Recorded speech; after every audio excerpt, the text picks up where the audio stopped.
नमस्कार, शाम के 7 बजने को है। शंखनाद में आप सभी का स्वागत है। मैं हूं आपके साथ चित्रा त्रिपाठी। चोला माटी की राम, माटी का शरीर माटी में ही मिल जाता है, मगर इस क्रूर समय ने बहुतों को संस्कार के साथ माटी में मिलने का मौका तक नहीं दिया। बहुत सारे लोग बेबसी में जिए और फिर बेचारगी में इस दुनिया को छोड़कर चले गए, लेकिन इसके बाद उनके शवों के साथ जो हुआ वो असहनीय था। हमने आपको प्रयागराज में गंगा किनारे शवों की कतारें दिखाई थी। हमने दिखाया था कि कैसे लोग अपनों को गंगा की रेत में दबा के चले जा रहे हैं, लेकिन आज हम आपको दिखाने जा रहे हैं नगर निगम के उस सफाई अभियान को, जिसके तहत शवों पर पड़ी रामनामी को हटाया जा रहा है, जिसके तहत समाधियों से हटाए जा रहे हैं बांस, जिसके तहत शवों पर फिर से डाली जा रही है मिट्टी। प्रशासन कहता है कि यह बीमारी रोकने का जतन है। इस जतन में कितनी सच्चाई है उसको बताती हुई हमारी ये रिपोर्ट देखिए।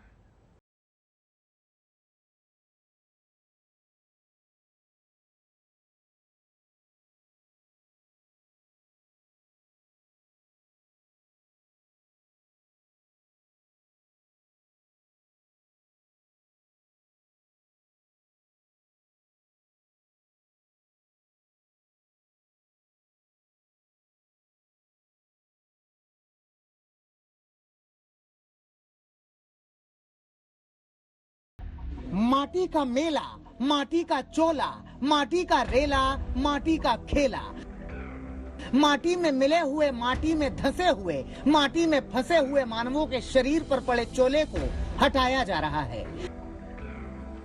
हटाया जा रहा है उस राम नामी को जो पहचान बनकर पड़ी थी गंगा की रेती पर।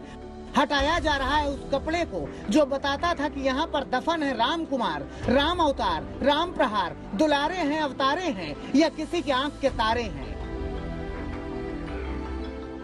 हटाया जा रहा है उन बांस को जो अर्थी के साथ गड़े थे पाए बनकर, थामे थे मर जाने के बाद 2 गज जमीन की पहचान। हटाए जा रहे हैं एक एक करके, बारी बारी से।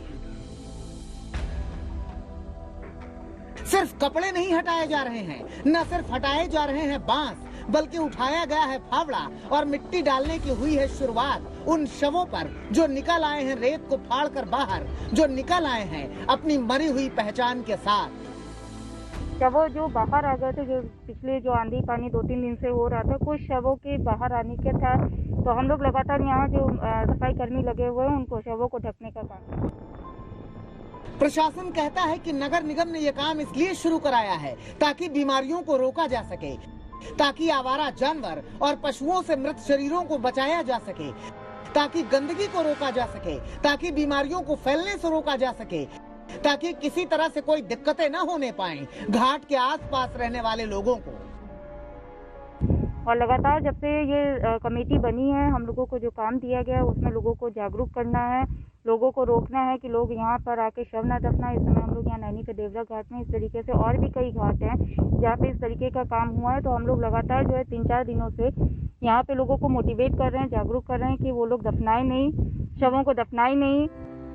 हमें प्रशासन की नीयत पर जरा सा भी शक नहीं है। हमें तो तब भी शक नहीं हुआ था जब लखनऊ में शमशान घाट में जलती चिताओं के सामने प्लास्टिक की मोटी परत की दीवार खड़ी कर दी गई थी ताकि लोग जलती हुई चिताओं को देखकर विचलित न हों। तो अब क्यों होगा? मगर इतना जरूर है कि फाफामऊ के पुल पर चढ़कर पहले लोगों को इन्हीं रामनामी से एहसास हो जाता था कि बालू में 100 शव दफन है, या 200 या 500 या 1000, लेकिन अब नहीं दिखेगा। अब आकाश से भी ऐसी कोई तस्वीर नहीं खींची जा सकेगी जिससे मालूम चले कि गंगा के किनारे शवों का टीला बन गया है। कहा ना, हमें प्रशासन की नीयत पर कोई शक नहीं है, लेकिन इतना जरूर कहना है कि उभर आए शवों का अंतिम संस्कार हो जाए तो बेहतर हो। रेती पर शवों को दफनाने का सिलसिला बंद हो जाए तो बेहतर हो। और सबसे बेहतर तो ये हो कि बाहर निकल आए शवों का इलेक्ट्रिक शवदाह यंत्र से सामूहिक अंतिम संस्कार कर दिया जाए। पंकज श्रीवास्तव, प्रयागराज, आज तक। इस वक्त देश दुखों के दयार में है। हर आदमी को लगता है कि उसका दुख सबसे बड़ा है, मगर आपको हम बलिया के एक परिवार का दुख बताते हैं। एक परिवार है, 3 नाबालिग बच्चियां और 5 साल का एक बेटा। इन 4 बच्चों के परिवार से मां बाप का साया छिन गया है। पिता कैंसर से दुनिया छोड़ गए और मां को कोविड लील गया। अब ये बेसहारा बच्चे बाट जोड़ रहे हैं कि कोई इनकी मदद को आगे आए ताकि इनकी जिंदगी पटरी पर लौट आए। कैसा ये खतरे का पहर है, आज हवाओं में भी जहर है। जैसे उजड़ा हुआ है इन बच्चों का घर, वैसे ही उजड़ गई है इनकी दुनिया। उजड़ा सा दिखता है इन बच्चों का भविष्य, उजड़ी सी दिखती है इन बच्चों की जिंदगी। उजड़ा उजड़ा है इनका एक एक पल। क्या होगा इन बेचारों का, क्या होगा इन लाचारों का, इनका सब कुछ खो सकता है, इन पे हमला हो। वैसे ही इनकी किस्मत में कुदरत ने छेद कर दिया है। जैसे वीरान है इनका घर, वैसे ही महामारी ने इन्हें वीरान कर दिया है। 3 बेटियां और एक नन्ही सी जान बेटा। कहने में शब्द कठोर हैं, लेकिन कहना पड़ रहा है कि ये बच्चे अनाथ हो गए हैं। 5 साल पहले कैंसर ने इनसे इनका पिता छीन लिया था। माँ किसी तरह से मेहनत मजदूरी करके बच्चों का पेट पाल रही थी, लेकिन हाय रे कुदरत का क्रूर दस्तूर, कोरोना ने इन बच्चों से इनकी माँ भी छीन ली।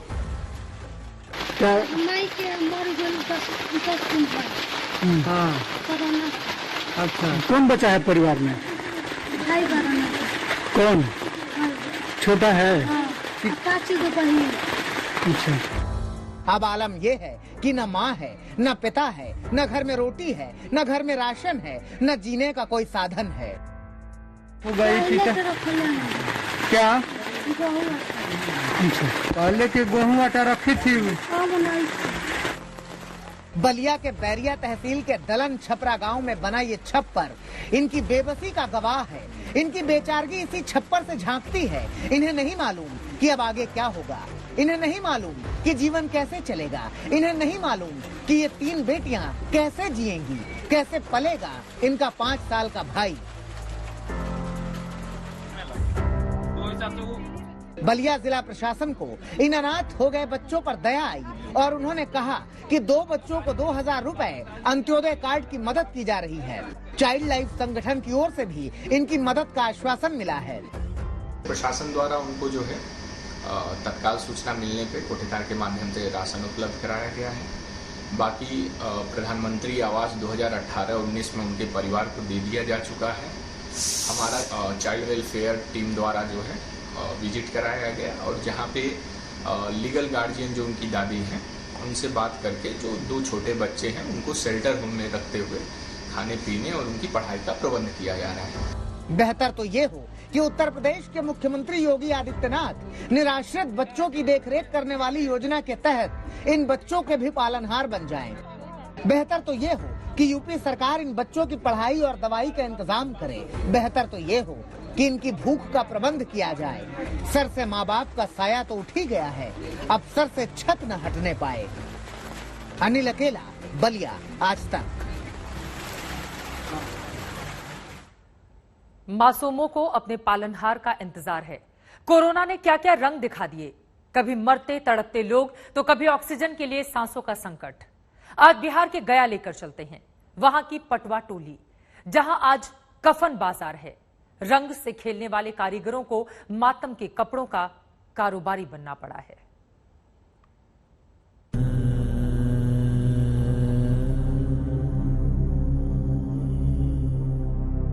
हम अपना जीवन में इतना बिकते नहीं देखे थे।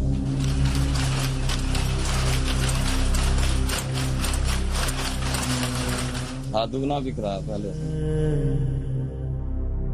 मशीनें अपने हिसाब से, अपनी रफ्तार से और अपने इस्तेमाल से चली जा रही हैं। ये मशीनें वो कपड़ा बनाएंगी जो धर्म धर्म के हिसाब से, रंग रंग के हिसाब से अपना अपना कफन कहलाएगा।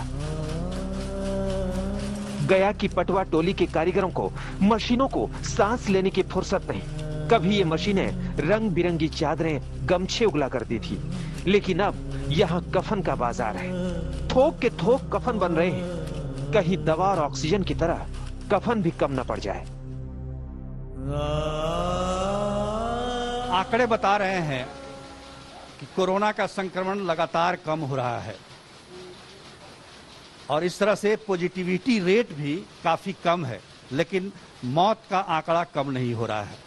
और इस बात को हम इसलिए कह रहे हैं क्योंकि हम मौजूद हैं अभी गया के मानपुर पटवा टोली में। पटवा टोली जहां पर एक तरीके से पीताम्बरी यानी कि कफन यहाँ पर बनाया जाता है बहुत बड़े पैमाने पर, और जो यहाँ पर मैन्युफैक्चरर हैं कफन बनाने के, उनसे बात करने से ये पता चलता है कि पिछले 2 महीने से इसकी डिमांड काफ़ी बढ़ गई है। यूँ कहें कि लगभग 200% इसकी डिमांड बढ़ी है कफन की, और इसको लेकर दिन रात यहाँ पर आप पावर लूम चलने की आवाज़ सुन रहे हैं। पूरे घर में ये लगातार पावर लूम चल रहा है यहाँ पर।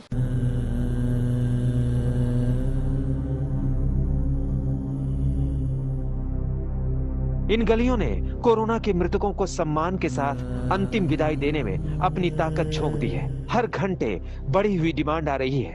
कभी कभी तो मशीनें भी कोरोना के सिस्टम की तरह हांफने कांपने लगी है।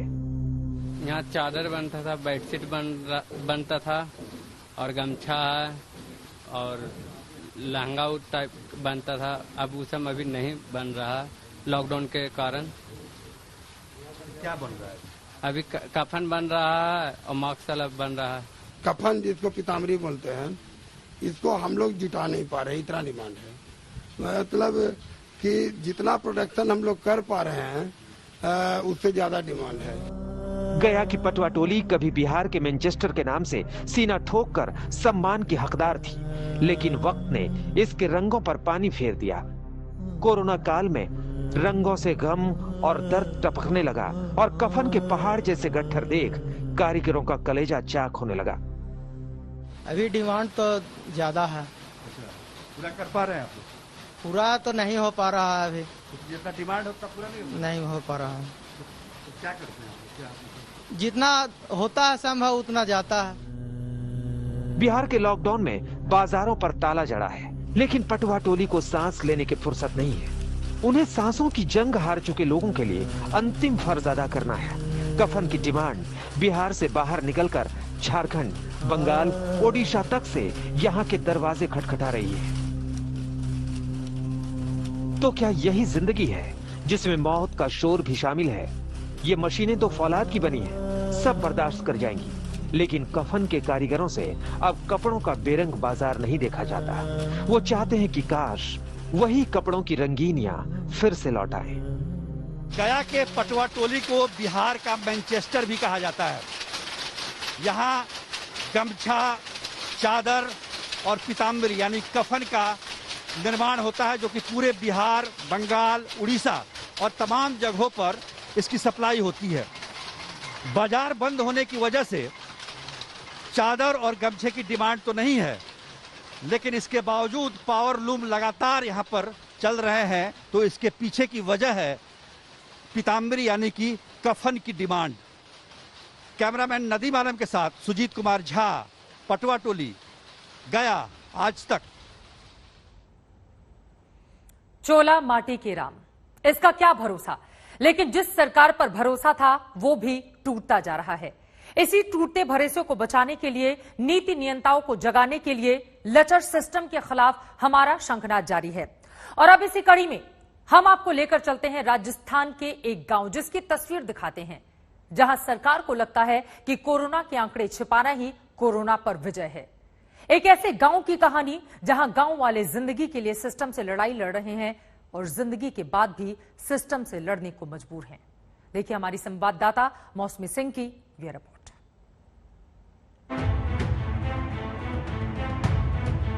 आंकड़े छिपा लेंगे, नाकामी छिपा लेंगे, मौत की वजह छिपा लेंगे, सिस्टम की लाचारी छिपा लेंगे, लेकिन इन जिंदा लोगों को कहां छिपाएंगे सरकार? ये तो अपनों के खोने का सच बार बार बताएंगे, 1000 बार बताएंगे। होते ज्यादा हुई है, लेकिन वहाँ से हॉस्पिटल से जो डेथ सर्टिफिकेट देता नहीं, उसमें ये लिखा है नेगेटिव है। डेथ सर्टिफिकेट को लेकर धांधलियां भी हो रही है। हाँ बिल्कुल, डेथ सर्टिफिकेट आप कोरोना पॉजिटिव जो पेशेंट थे उनका हम आपको अभी दिखाएंगे, उनमें नेगेटिव लिख के उनको डेथ सर्टिफिकेट दिया गया है। मर गए लोगों की आत्मा को कैसे शांत करेंगे, जो चीख चीख कर कह रही है कि सिस्टम की आत्मा मर चुकी है। ठीक से जांच नहीं हो रही है, सबसे पहले यहाँ पर जांच की गई थी, 119 लोगों की जांच की गई थी, उनमें से 30 लोग पॉजिटिव आए थे। उसके बाद में ऊपर से दबाव बता रहे हैं डॉक्टर लोग कि मतलब यहाँ पर ज़्यादा जांच करेंगे तो ज़्यादा पॉजिटिव आएंगे, इसलिए कम जांच कर रहे हैं। उसके बाद में 30, 35, 34, 19, 22 ऐसे जांच करते हैं। शायद गिनती कमजोर है या फिर प्रशासन की नीयत खराब है। घर से शव तो निकलते हैं लेकिन आंकड़ों में नहीं चढ़ते। ये राजस्थान का मोमासर गांव है जहां कोरोना काल में चमत्कार हो रहा है। इंसान जंग लड़ने तो कोरोना के खिलाफ जाता है, लेकिन जंग हारने की वजह कोरोना नहीं होती। सब कागज का खेल है, बहुत बड़ा हेरफेर है। आंकड़ों में किस तरह से गड़बड़ी हो रही है ये हम आपको दिखा रहे हैं। आप देखिए कि ये जो रिपोर्ट है ये भीकम चंद की कोविड रिपोर्ट है जो कि टेस्टिंग हुई है। आप देखिए भीकम चंद यहाँ पे confirmed positive, Bikaner district, 56 years of age, male. ये पॉजिटिव कोविड रिपोर्ट है जो कि लगभग 4 तारीख को आती है। अब आप देखिए जो डेथ सर्टिफिकेट है वो इशू होता है 5 तारीख को। भीकम सिंह जी की, चंद जी की मौत हो जाती है 5 तारीख को 10:45 AM पे कोविड नेगेटिव। भीकम चंद को ऐसे ही उनके पार्थिव शरीर को ऐसे ही बिना कोविड प्रोटोकॉल के भेज दिया जाता है। हालांकि गांव वाले और घर वाले ये मानकर चलते हैं कि रिपोर्ट पॉजिटिव आई है तो एहतियात बरतते हुए वो। कौन समझाए इस भाई को कि क्या वजह थी कि उसका भाई दुनिया से यूं रुखसत हो गया? कौन समझाए इस बच्ची को आखिर क्यों हुई उसके पिता की मौत? कागज कुछ और कहते हैं, सरकार कुछ और कहती है, परिवार कुछ और कहता है। रिपोर्ट में आया हुआ है उनका, वो पैक करना नहीं, उसकी नेगेटिव रिपोर्ट है। मैं ये कागज दिखा के आया था तो इनकी तो 72 घंटे में ये रिपोर्ट आई है, नेगेटिव है। इसको आप खुली ले जा सकते हो। मैं वाली है देख सामने का पर्ची बनवा लिया। और बीकानेर के अस्पताल में जो रिपोर्ट आई थी वो 4 तारीख को पॉजिटिव आई। हाँ। और एक दिन में नेगेटिव क्यों कर दिया इन लोगों ने? वो देखो भाई, तो उनकी डेथ ही होगी कि नेगेटिव है ये। तो आप बताओ, अगर नेगेटिव होते तो फिर घर पे लेके आते, सीधे ही लेके चले गए। हमने तो देखा भी नहीं पापा को। और दूसरी बात, कोरोना का होता है तो फिर सभी पैक होके उसके बाद में उनका अंतिम संस्कार होता है। यहाँ पे तो एकदम खुले आराम से इन्हीं कपड़ों में अंतिम संस्कार हुआ है उनका। यहाँ हर दूसरे घर का यही दर्द है। बीमारी वही, कहानी वही, लाचारी वही। 101% कोरोना ही था, लेकिन साधारण सर्दी जुकाम होती तो हम वहाँ ले जाते ही क्यों? उनको 100% ही कोरोना था। उनको डॉक्टर साहब को क्या लगा क्या नहीं मालूम हमारे को। उन्होंने जो बोला वो हम फॉलो करते रहे बस। वो ऊपर वाले के हाथ में था। डॉक्टर साहब प्रयत्न किया उन्होंने, लेकिन कागज वही, सरकारी ठप्पा वही, लेकिन एक रात में मौत की वजह बदल जाती है। एक कागज बीमारी का नाम कोरोना बताता है तो दूसरा कागज चंद घंटे बाद कोरोना छिपाता है। सरकार की गणित कमजोर है या फिर नीयत खराब, जिन्हें लगता है कि वो आंकड़े छिपाकर कोरोना पर विजय पा रहे हैं। जानकारी में नहीं है मेरे 20-25 का, तो जो ऑफिशियल मेरे पास सूचना आती है या वो आती है उसके आधार पर है। उसके आधार पे कितने हैं? उसके आधार पर जैसे 3 तो ऑफिशियल डेथ है उसमें, और जो 4 है उसमें केवल निमोनिया और इस तरह का है, जो उसमें कोविड का नहीं। इंसान का हक है कि वो अपनों के मरने की वजह जान सके, लेकिन जिस सिस्टम ने उन्हें अपनों को बचाने का मौका नहीं दिया, उस सिस्टम से कोई उम्मीद भी बेमानी है। घर घर के बाहर उल्टी कढ़ाई अपने आप में मौत के आंकड़ों का जीता जागता सबूत है।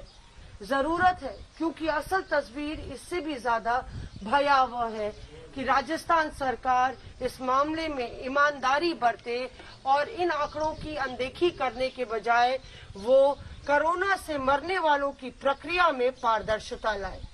कैमरा पर्सन सत्या रोत्रे के साथ मौसमी सिंह, डूंगरगढ़, आज तक। आगे बढ़ते हुए एक और अहम खबर, 12वीं की बोर्ड परीक्षाओं पर सस्पेंस बरकरार है। कुछ राज्य बोर्ड की परीक्षाएं कराना चाह रहे हैं तो कुछ राज्य कोविड के चलते परीक्षाएं टालने के पक्ष में हैं। इन सबके बीच गुजरात सरकार ने घोषणा की है कि वो 1 जुलाई से बोर्ड की परीक्षाएं कराएंगे, लेकिन 300 छात्रों ने प्रधानमंत्री मोदी को चिट्ठी लिखकर कहा है कि उनका परीक्षा केंद्र कहीं और ना किया जाए।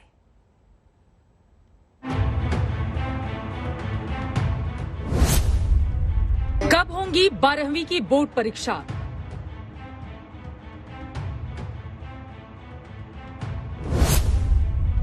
परीक्षाओं की तारीख कब बताई जाएंगी?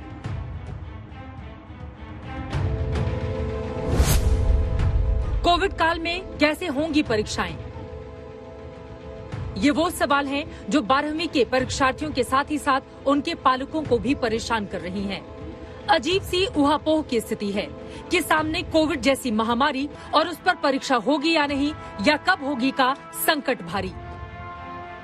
सरकार ने शिक्षा मंत्रियों के साथ बैठक करके ये तो कह दिया कि परीक्षाएं कराई जाएंगी, लेकिन कैसे होंगी और कब होंगी ये नहीं बताया है।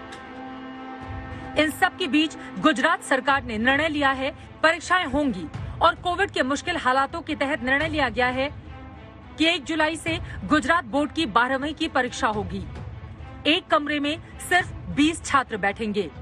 50 अंक का मल्टीपल चॉइस क्वेश्चन यानी कि ऑब्जेक्टिव सवाल होंगे। 50 अंक का प्रश्नोत्तर होगा। परीक्षा में शामिल न हो पाने वालों को 25 दिन के बाद फिर मौका मिलेगा। गुजरात बोर्ड की परीक्षा कराने के ऐलान के बाद जल्द ही यूपी बोर्ड में 12वीं की परीक्षाओं का ऐलान हो सकता है। माध्यमिक शिक्षा परिषद के मुताबिक केंद्र सीबीएसई 12वीं बोर्ड परीक्षा के लिए जो भी निर्णय लेगा उसी के अनुसार प्रदेश में 12वीं के संबंध में घोषणा की जाएगी। वहीं 10वीं बोर्ड की परीक्षा को लेकर मुख्यमंत्री के साथ मीटिंग होगी और उसी में 10वीं की परीक्षा करानी है या नहीं इस पर फैसला होगा। 10वीं और 12वीं की परीक्षाओं को लेकर जून के पहले सप्ताह तक निर्णय होगा। 12वीं की परीक्षा कराने को लेकर 2 दिन पहले रक्षा मंत्री ने शिक्षा मंत्रियों के साथ बैठक की थी। उस बैठक में कई राज्य ऐसे थे जो परीक्षा कराने के पक्ष में नहीं थे। दिल्ली सरकार ने सीधे तौर पर कहा था कि पहले परीक्षार्थियों के लिए दवाई की सुरक्षा हो, फिर परीक्षा हो। लेकिन बिहार जैसे राज्य हैं जहां बोर्ड की परीक्षाएं मार्च में ही हो चुकी हैं, वो मानते हैं कि परीक्षा तो हर हाल में होनी ही चाहिए। हम लोगों से परामर्श किया गया है तो हम लोगों ने कहा है 2 बातें हमने स्पष्ट कही है कि एक तो परीक्षाएं जरूर होनी चाहिए क्योंकि 10वीं 12वीं की परीक्षाओं का छात्रों को जीवन में विशेष महत्व होता है, क्योंकि इसका आधार पर भविष्य में भी बहुत सारी चीजें इसके प्राप्तांक से जुड़ी होती है। परीक्षा पर असमंजस की स्थिति है। उम्मीद कीजिए कि कोरोना के इस भीषण काल में जल्द ही परीक्षा पर बने सस्पेंस से पर्दा हटे और मालूम चले कि ऐसे कोरोना काल में कैसे होंगी 12वीं की परीक्षाएं। आज तक ब्यूरो यास आसपास है। नमस्कार, शाम के 7:30 बज चुके हैं। आप देख रहे हैं शंखनाद। मैं हूं आपके साथ चित्रा त्रिपाठी। बड़ी खबर के साथ इस बुलेटिन की शुरुआत हम करने जा रहे हैं। चक्रवाती तूफान यास का काउंटडाउन शुरू हो चुका है। मौसम वैज्ञानिकों की माने तो बंगाल की खाड़ी से उठा यास तूफान कल दोपहर ओडिशा में बालासोर के पास टकराएगा। यास तूफान से पहले बालासोर में तेज बारिश हो रही है। अलग अलग हिस्सों की जो तस्वीरें सामने आ रही है वो हम आपको टीवी स्क्रीन पर दिखा रहे हैं। बालासोर में तूफानी हवाएं चल रही हैं। समुद्र तट को फिलहाल खाली करवाया जा चुका है। ओडिशा में समुद्र का जलस्तर भी बढ़ना शुरू हो चुका है। आपको बता दें कि एहतियातन प्रशासन की ओर से तमाम इंतजाम किए गए हैं। कल ओडिशा के बालासोर में टकराएगा यास तूफान। कल दोपहर ओडिशा के बालासोर के पास टकराएगा। दोपहर में ही रात का नजारा हो जाएगा। तूफानी हवाएं चलेंगी और समंदर की लहरें आसमान को छूने के लिए बेताब हो जाएंगी। इसी वजह से एहतियातन वो तमाम कदम उठाए गए हैं ओडिशा के मुख्यमंत्री पटनायक की ओर से भी और इसके अलावा केंद्र की ओर से भी लगातार इस हिस्से पर नजर रखी जा रही है, क्योंकि जहां जहां तूफान का खतरा मंडरा रहा है वहां वहां से लगातार समुद्र किनारे जो मछुआरे हैं उन्हें दूसरी जगहों पर शिफ्ट किया गया है। उस पूरे के पूरे हिस्से को खाली कराया गया है और एहतियातन तमाम वो बड़े और कड़े कदम उठाए जा रहे हैं। देखिए किस तरह से मुनादी भी की जा रही है ताकि लोग सुरक्षित स्थानों पर पहुंच सके।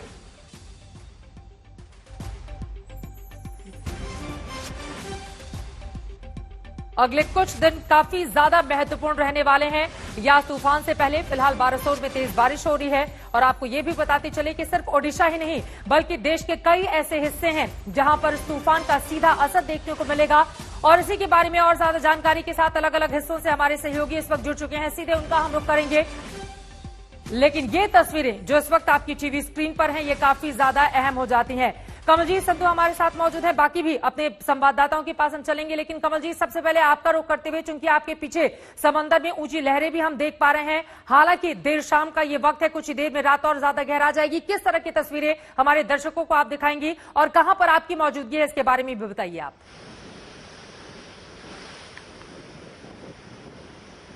बंगाल की खाड़ी में उफान आ चुका है।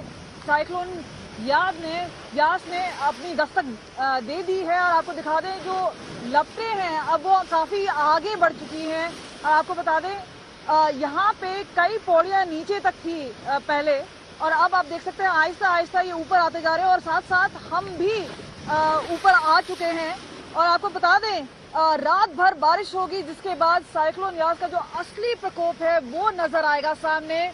हमें बताया गया है कि जो आसपास के पेड़ है वो भी उखड़ सकते हैं, मोबाइल फोन टावर्स हों या फिर इलेक्ट्रिक पोल्स हों।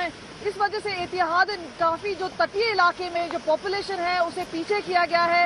आसपास के 60,000 के लोग हैं वो उनको पीछे हटाया गया है। हालांकि ये जो इलाका है ये पश्चिम बंगाल के साथ मिलता हुआ है और इसी वजह से ये यहाँ की जो जितनी भी पॉपुलेशन है उसे पीछे किया गया है। अगर हम हवाओं की बात करें, तेज हवाएं अभी से चलने लग गई हैं और साथ ही साथ अगर हम बात करें, चुनौती सिर्फ साइक्लोन की नहीं है लेकिन कोविड-19 पैंडेमिक की भी है। आसपास अस्पताल हैं जहाँ पे कई मरीज भर्ती हैं, वेंटिलेटर पे हैं, आईसीयू पे हैं, ऑक्सीजन सपोर्ट पर हैं और उनको दिशा निर्देश दिया गया है सरकार द्वारा और गृह मंत्रालय द्वारा कि बिजली की सप्लाई किसी हद भी रुकनी नहीं चाहिए, चाहे तूफान आए चाहे उफान आए। और सभी अस्पतालों ने अब बैकअप तैयार किया है, लेकिन अगले 24 से 48 घंटे काफी अहम रहेंगे। दूसरी बात है कि जो मछुआरे हैं जो पीछे आ चुके हैं उनके परिवार वालों को जो ले जाया गया है साइक्लोन रिलीफ सेंटर्स, वहां पर सोशल डिस्टेंसिंग बहुत मुश्किल हो पा रहा है, लेकिन ये चुनौती की रात है। अगले 24-48 घंटे उनके लिए भी बहुत अहम यकीनन ये 24 और 48 घंटे काफी ज्यादा अहम होने वाले हैं। ओडिशा के बालासोर से लगातार कमलजीत आपको यह अहम जानकारी देते रहेंगे। पश्चिम बंगाल के अलग अलग हिस्सों से भी हमारे 3 सहयोगी जुड़ चुके हैं। सबसे पहले दीघा पश्चिम बंगाल का रुख करेंगे, अनुपम मिश्र वहां से हमारे साथ मौजूद है। अनुपम, आप किस तरह की तैयारियां प्रशासन और सरकार की ओर से देख रहे हैं और पीछे की तस्वीरें दिखाइए, अभी क्या स्थिति है दीघा में? जी बिल्कुल, दीघा दरअसल उड़ीसा का बॉर्डर है और जो इंडिकेशन अभी मेट ऑफिस से हमें मिल रहे हैं वो ये है कि ये तूफान साइक्लोन यास धामरा पोर्ट की ओर बढ़ रहा है। धामरा पोर्ट भद्रक डिस्ट्रिक्ट में है, बालासोर से लगभग 100 किलोमीटर दूर। तो लैंडफॉल की जो संभावना जताई जा रही है वो बालासोर से धामरा पोर्ट के बीच में, और धामरा पोर्ट से दीघा की दूरी 200 किलोमीटर के आसपास है और बालासोर से दीघा की दूरी लगभग 100 किलोमीटर के आसपास है। और जब ये लैंडफॉल होगा तब 185 किलोमीटर प्रति घंटे की रफ्तार से अधिकतम हवाएं बहने का अंदेशा जताया गया। तो इनमें 2 मुख्य चुनौतियां हैं और हर तूफान में इस तरह की चुनौतियां होती हैं। एक होती है कि इवैक्यूएशन प्रोसेस, जिससे जो जान माल का नुकसान है, जान का नुकसान है, वो कम हो, और उसकी कोशिश इस बार पूरी तरह से की गई है। पिछले साल अम्फन तूफान ने जो कहर बरपाया था उसको देखते हुए इस बार काफी पहले से ही तैयारियां कर ली गई थी। लगभग 9 लाख लोगों को इवैक्यूएट किया गया है। दीघा में भी कई साइक्लोन सेंटर बनाए गए हैं जहां पर लोगों को रखा जा रहा है कोविड प्रोटोकॉल को मानते हुए। और दूसरी जो तैयारी होती है वो पोस्ट लैंडफॉल होता है। लैंडफॉल के बाद जो कहर बरपा कर हवाएं जाती हैं उसके बाद रास्तों को क्लियर करना, जो घर टूट गए हैं वहां पर जाना, जो अगर लोग फंसे हुए हैं वहां से उनको निकालना। तो जो क्रिटिकल पॉइंट्स होते हैं जहां पर अंदेशा होता है कि यहां पर भारी तबाही हो सकती है, तो वहां पर एनडीआरएफ की टीम, सिविल डिफेंस की टीम, पुलिस की टीम तैनात की गई है। कोशिश की जा रही है कि जितना हो सके जान का नुकसान कम हो। आखिर लेकिन जो संपत्ति का नुकसान होगा वो हवाओं के चलने के ऊपर निर्भर करेगा। 185 किलोमीटर की प्रति घंटे की बड़ा खतरा बना हुआ है। दोबारा आपका हम रुख करेंगे। सूर्याग्नि भी हमारे साथ जुड़े हुए हैं और साथ ही इंद्रजीत कुंडू भी कोलकाता से हमारे साथ मौजूद हैं, उनके पास हम चलेंगे। लेकिन अपने आप में अम्फान तूफान के बाद हम सब ने देखा था किस तरह से उस तूफान ने भारी तबाही मचाई थी। इसी वजह से एहतियातन हर कड़े और बड़े कदम इस वक्त सरकार की ओर से उठाए जा रहे हैं। सबके बीच चक्रवाती तूफान यास का काउंटडाउन शुरू हो चुका है। मौसम वैज्ञानिकों की ओर से जानकारी दी गई है कि बंगाल की खाड़ी से उठा यास तूफान कल दोपहर ओडिशा में बालासोर के पास टकराएगा।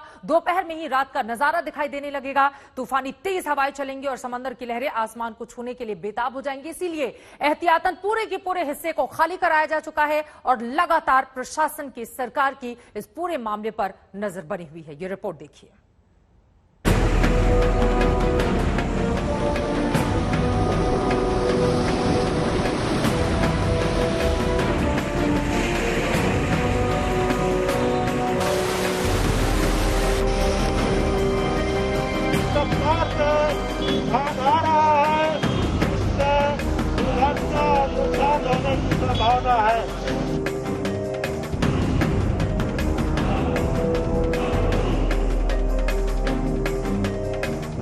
गगनचुंबी होंगी समंदर की लहरें, बवंडर की तरह आएगा तूफान।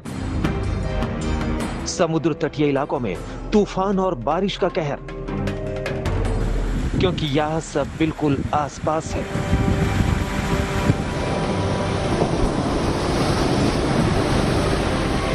बंगाल की खाड़ी से उठ रहे नए तूफान यास की आहट करीब आ रही है।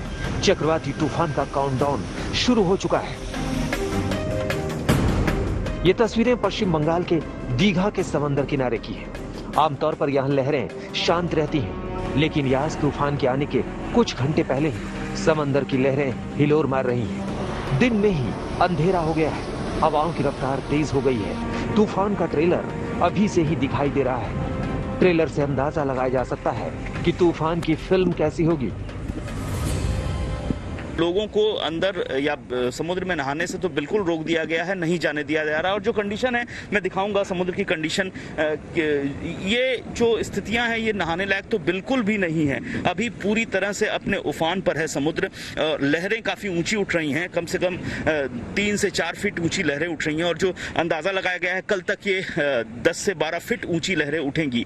तो ऐसे में समुद्र में जाने लायक स्थितियां नहीं है, पहले से ही मना कर दिया गया है। और जो कच्चे घर हैं तटीय इलाकों में, उनको पहले से ही शिफ्ट कर दिया गया है ऊंची और सेफ जगहों पर, जो साइक्लोन सेंटर बोलते हैं। देखिए अभी एक पुलिस की एक और टीम यहां पर आ रही है। लगातार पुलिस यहां पर गश्त भी लगा रही है, देख रही है लोग किनारे पर हैं कि नहीं है। अगर कोई किनारे पर है अंदर जाने की कोशिश कर रहा है, क्योंकि तटबंध बना हुआ है यहाँ, उसके उस पार किसी को भी नहीं जाने दिया जा रहा है। अनाउंसमेंट भी धीरे धीरे दूसरे इलाकों में, दूसरी जगहों पर हर जगह किया जा रहा है। समंदर किनारे से 2500 से ज्यादा लोगों को दूसरी जगहों पर ले जाया जा रहा है। एनडीआरएफ की टीम लोगों को तूफान को लेकर सचेत कर रही है। पुलिस प्रशासन के साथ इवैक्यूएशन का काम चल रहा है। इससे पिछले हमने अवेयरनेस वगैरह करवाया था, अवेयरनेस हो गया। अभी लास्ट टाइम बचा है जो तूफान आने का, इसी दौरान हम लोग इवैक्यूएशन का काम करें, लोगों को समझा रहे हैं ताकि सही टाइम है अभी अपने घर को छोड़कर सुरक्षित यहाँ पर जो साइक्लोन शेल्टर है उसमें जाके सुरक्षित आज है। प्रशासन की मदद तरफ से वहाँ पर खाने पीने का व्यवस्था किया गया, और वो सुरक्षित रहेंगे। 2-3 दिन के बाद फिर अब जैसे तूफान समाप्त हो जाता है उसके बाद अपन अपने घर लौट जाए। ओडिशा के बालासोर का ये वही इलाका है जहां कल यास तूफान टकराने वाला है। तूफान से पहले ही यहां जमकर बारिश हुई है। चक्रवात यास से पहले जो पीछे आप मेरे देख सकते हैं वो है शांति, पर ये तूफान से पहले की शांति है। अगर हम बात करें 160 से ऊपर की स्पीड की प्रति घंटे की चल रही है, और ये आहिस्ता आहिस्ता बढ़ने लगेगी। बारिश रुक रुक के हो रही है, पूरी रात होती रही है, और अब आगे आने वाले समय में बारिश और भी बढ़ जाएगी। यानी साइक्लोन का अपना पूरा प्रकोप है वो सामने आता नजर आएगा। बालासोर के पास के चांदीपुर में समंदर के किनारे से लोगों को हटाने के लिए मेरीन पुलिस ने मोर्चा संभाल लिया है। मछुआरों से इलाके को खाली करने के लिए कह दिया गया है। यहाँ सुबह से ही मौसम तूफानी हो चला है। सुबह से ही बारिश हो रही है। कहने को ये इलाका थोड़ी ऊंचाई वाला है, लेकिन जानकार बता रहे हैं कि कल जब तूफान टकराएगा तो समंदर की 2 से 3 मीटर ऊंची लहरें इस इलाके को खतरनाक बना देगा। तो अभी सबसे बड़ी चिंता बात है जो कल जो आएगी 26 तारीख को जो यहाँ लैंडफॉल करेगी उसका तो वो स्तर बढ़ेगा, मतलब ये और भी 2-3 मीटर पानी उठने वाला है। तो ये जो हम लोग जो ड्राई डॉक का टाइम में जो बोलते हैं ना, ये ऊंचा इलाका है, पर ये अभी सुरक्षित नहीं है। हम लोग का सब बोर्ड वोर्ड का सबको बांध चुके हैं। अब ऊपर वाला ऊपर भरोसा छोड़ दिए हैं। अब प्राकृतिक है उसका तो क्षतिग्रस्त करेगा। बस हम लोग दुआ मांग रहे हैं और सबको बस यही ये बोलना है कि घर में रहो, सुरक्षित रहो, और गवर्नमेंट का गाइडलाइंस को भी। अगले 24 से 48 घंटे काफी ज्यादा अहम रहने वाले हैं। पश्चिम बंगाल से लगातार हमारे सहयोगी जुटे हुए हैं, साथ ही ओडिशा से भी मेरी सहयोगी लगातार आपको पल पल की जानकारी दे रही हैं। यकीनन स्थिति कमलजीत ने जैसा कि ओडिशा को लेकर बताया, वैसे ही तकरीबन पश्चिम बंगाल में भी है। सीधे रुख कर लेते हैं सुंदरबन का। इस वक्त हमारे साथ हमारे सहयोगी जुड़ चुके हैं सूर्याग्नि रॉय, सूर्याग्नि सीधे आपसे जाना चाहेंगे। सुंदरबन वैसे तो पर्यटकों के आकर्षण का केंद्र रहा है, लेकिन वहां पर भी खतरा बना हुआ है। इसके मद्देनजर एसडीआरएफ, एनडीआरएफ की टीमों की तैनाती हुई है, लगातार नजर रखी जा रही है। किस तरह की तैयारियां आप अपने आसपास देख रहे हैं? देखिए, साउथ 24 परगना जहां पे हम लोग हैं, उसके बोकाली में साउथ 24 परगना से ही 2.5 लाख लोगों को इवैक्यूएट कर दिया गया है पश्चिम बंगाल सरकार और एनडीआरएफ के एक यूनियन कैंपेन के द्वारा। और एक चीज हमें समझनी होगी कि पिछले साल के मई महीने में ही आम्फान सुपर साइक्लोन आया था और वो उसने जब लैंडफॉल किया था, उसने साउथ बंगाल से ही लैंडफॉल करके वो सुंदरबन होकर बांग्लादेश की तरफ वो गया था। तो यहाँ पे क्योंकि बैक टू बैक 2 साइक्लोन्स आ रहे हैं, हालांकि आम्फान एक सुपर साइक्लोन था, ये यास एक वेरी सीवियर साइक्लोनिक स्टॉर्म है, लेकिन एक साइक्लोन को कोई भी सरकार या फिर एजेंसी एडमिनिस्ट्रेशन हल्के में नहीं लेती, इसीलिए ऐसे इवैक्यूएशंस होते हैं। बोकाली जहां पे हम लोग हैं, ये पश्चिम बंगाल मेनलैंड का आखिरी लैंड पॉइंट है और यहाँ पे हाई अलर्ट पिछले 3-4 दिनों से था, क्योंकि ये टूरिस्ट स्पॉट है। कोरोना काल के मद्देनजर रखते हुए यहाँ पे टूरिज्म इंडस्ट्री को बंद कर दिया गया है, यहाँ पे होटल्स बंद है, टूरिस्ट जो दुकानें हैं वो भी बंद कर दिए गए हैं और लोगों को पीछे जितना हो सके पीछे उनको ढकेला गया है ताकि दूसरी जगहों पर शिफ्ट किया गया है। ठीक है सूर्याग्नि, मैं फौरन लौटूंगी आपके पास। कोलकाता चलते हैं, इंद्रजीत कुंडू वहां से मौजूद है। इंद्रजीत, अम्फान तूफान का असर कोलकाता तक में दिखा था। 20 जिले ऐसे हैं पश्चिम बंगाल के जहां पर ये यास तूफान सीधे लोगों को प्रभावित करेगा। किस तरह से सरकार की इस पूरे मामले पर नजर है? जी हाँ चित्र, बिल्कुल पिछले साल के आम्फान तूफान की जो मेमोरी है वो अभी भी लोगों के दिमाग में, जहन में फ्रेश है, क्योंकि पूरा कोलकाता शहर जो है वो बिल्कुल ठप हो गया था, पूरा डिस्टर्ब हो गया था, क्योंकि हर एक जगह में पेड़ गिर गए थे, इलेक्ट्रिक के जो पोल थे वो गिर गए थे, इलेक्ट्रिक सप्लाई डिस्टर्ब हो गया था और उसको फिर से चालू करने में काफ़ी मशक्कत करनी पड़ी एडमिनिस्ट्रेशन को। कुछ देर पहले हम लोग पश्चिम बंगाल के जो सचिवालय है वहाँ पे मुख्यमंत्री ममता बनर्जी ने प्रेस कॉन्फ्रेंस करते हुए ये कहा है कि अभी तक 2 लोगों की मौत हुई है, 2 लोगों की जान गई है जब साइक्लोन अभी तक लैंडफॉल नहीं हुआ है। उन्होंने ये कहा कि हुगली में और उत्तरी 24 परगना में 2 मिनी स्टॉर्म देखने को मिला है, जिससे 40 घर टूट गए हैं और 2 लोगों की मौत बिजली के खंभे से लगने से, इलेक्ट्रोक्यूशन के वजह से हुआ है। अभी तक पश्चिम बंगाल सरकार ने जितने भी तटीय क्षेत्र है, विशेषकर दक्षिण 24 परगना और पूर्वी मिदनापुर, ये 2 जिले हैं सबसे ज्यादा इसका इंपैक्ट होने वाला है, उनके तटीय क्षेत्र से 9 लाख से ज्यादा लोगों को इवैक्यूएट किया जा ठीक है। इस पूरी जानकारी के लिए इंद्रजीत आपका, कमलजीत आपका, अनुपम आपका और सूर्याग्नि आपका बहुत शुक्रिया। आगे भी जानकारी आपसे हम लेते रहेंगे। आप लोग भी अपना बहुत ध्यान रखें। यास तूफान का खतरा लगातार बरकरार है। एसडीआरएफ, एनडीआरएफ की टीमों की तैनाती हो गई है। राज्य सरकारें पूरी तरह से अलर्ट पर हैं। इस खबर पर लगातार रहेगी आज तक की नजर।